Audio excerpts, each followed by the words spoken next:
স্বাগত জানাই ত্রিপুরা নিউজ বাংলার পর্দায়। গোটা রাজ্য জুড়ে বিজেপি দলের গোষ্ঠী রাজনীতি ব্যাপক সন্ত্রাসময় আবহ তৈরি করে চলেছে।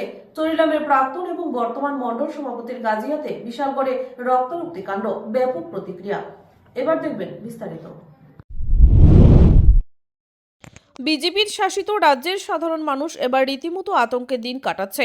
এতদিন বিজেপি দলের একাংশ উগ্র কর্মী সমর্থকরা বেছে বেছে বিরোধী দলের কর্মী সমর্থকদের উপর আক্রমণ করত, কিন্তু এখন দেখা যাচ্ছে নিজেদের মধ্যেই এমন রক্তকৃষ সংঘর্ষ ঘটে চলেছে যা গোটা এলাকার দলমত নির্বিশেষে সাধারণ মানুষের কাছে ক্রমান্বয়ে আতঙ্ক হয়ে দাঁড়াচ্ছে।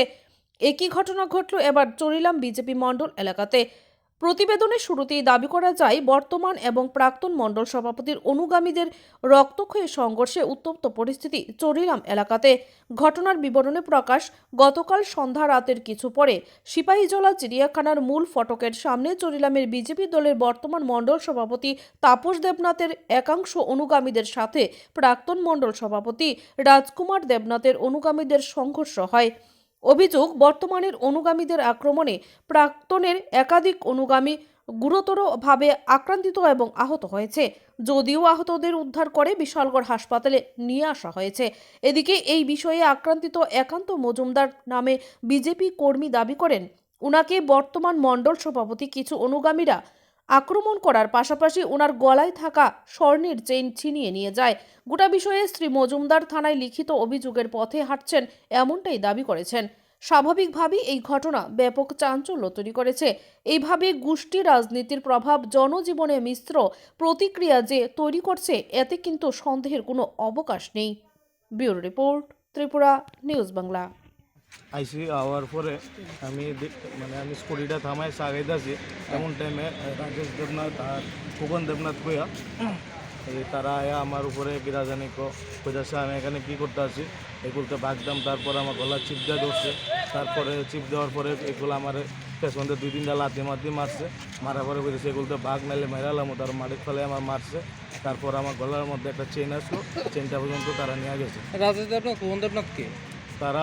তারা তো সিলাই কইয়া যাইতাছিল যে ইতান তারা নাকি তাপস দাসের লোক কইয়া, যে এখন রাজকুমার দেবনাথ ক্ষমতা নাই, যার কারণে আমার মারধর করছে।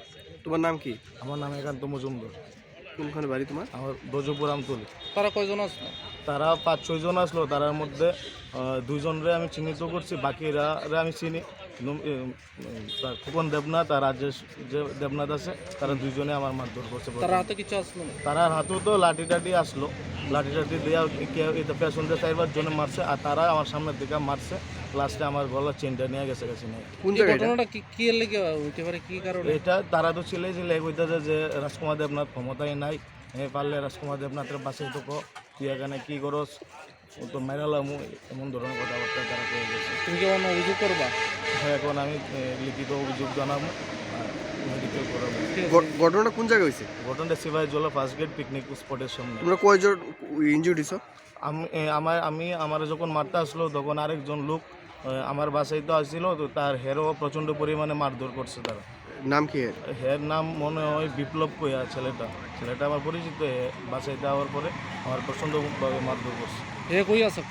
হ্যাঁ, আমি ফোন করছি ডাক্তার দেখানোর লেগে, ফোনটা রিসিভ করছে না। যদি